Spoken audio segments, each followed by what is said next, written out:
rolling. All right. Hi, thank you so much for being with us today. It's great to be with you. So, tell me, doctor, what are the latest stats on the prevalence of skin cancer in the United States? So, the most common skin cancers in the US are basal and squamous cell cancers, and there's more than 1 million cases of those in a year. 700,000 for squamous and about just a bit over 1 million for basals. Melanoma is 100,000, but 7,000 of those will be metastatic, and that's where a lot of the deaths and morbidity comes from in skin cancer. And what role do genes play in melanoma? Why is BRAF testing so important? Because half of all melanomas have the BRAF mutation, and it's only that half that's susceptible to the BRAF and MEK inhibitor drugs. So and plus, if you look at the BRAF mutations, 90% of them are the V600E. So it's a easy gene to test, and it's a very specific hotspot. And tell us about the new findings revealed during the recent ASCO meeting. So the big news at ASCO was this long-term follow-up that's just published in the New England Journal of Medicine now. And basically, it's 560 patients on the COMBI-V and COMBI-D studies looking at 5-year outcomes. So of course, it's important that treatment shrink the cancer, and we've known that for several years that the dabrafenib, trametinib causes cancer shrinkage in 60% or so of melanoma patients with the BRAF mutation. But this study is the first time we know that in this large group of patients, about a third of patients are alive, and about a fifth of patients are progression-free at 5 years. So that's just an important landmark. Very interesting. Colleen, actually, can I ask you, can you share with us your melanoma story? How did you know that something just wasn't right? Yeah, absolutely. So, about 7 years ago, I noticed an unusual mark on my calf, and it was positioned in such a way that if I turned my calf just right, I could see it.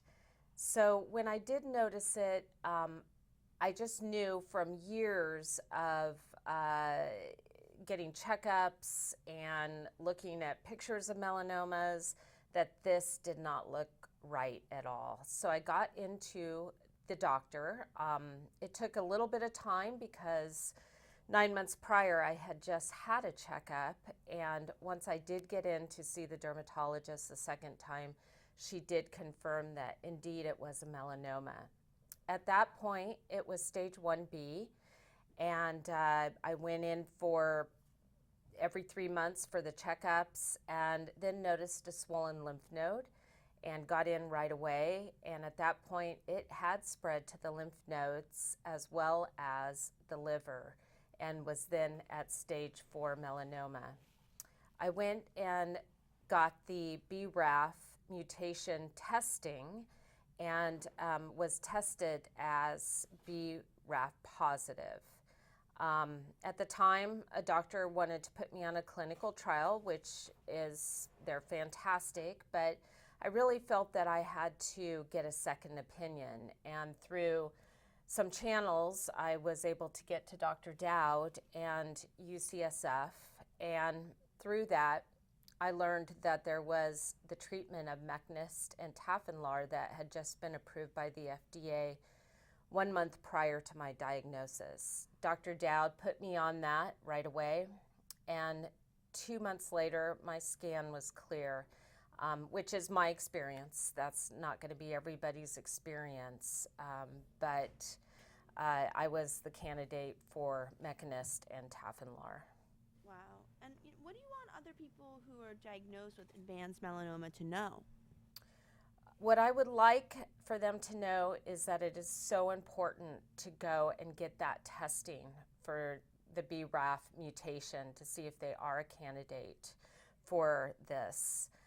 Also, I would like them to advocate for themselves. It's very, very important. And if it's hard to advocate for yourself, get a family member or a friend to do that for you.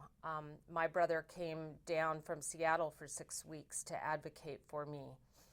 And that's what I would recommend. Wow. Well, thank you so much for sharing your Thank story you. with us. And Doctor, where can our viewers go for more information? I just want to emphasize that these drugs do have side effects, and those side effects can be fevers, chills, but they can also be serious side effects involving your vision, your heart, your breathing. And a good source of information is the us.tafinlarmechanis.com website. But for more general information on melanoma and on skin cancer, cancer.gov is a great site that is updated by the National Cancer Institute. Great. Well, thank you so much for being with us today. Great, thank you.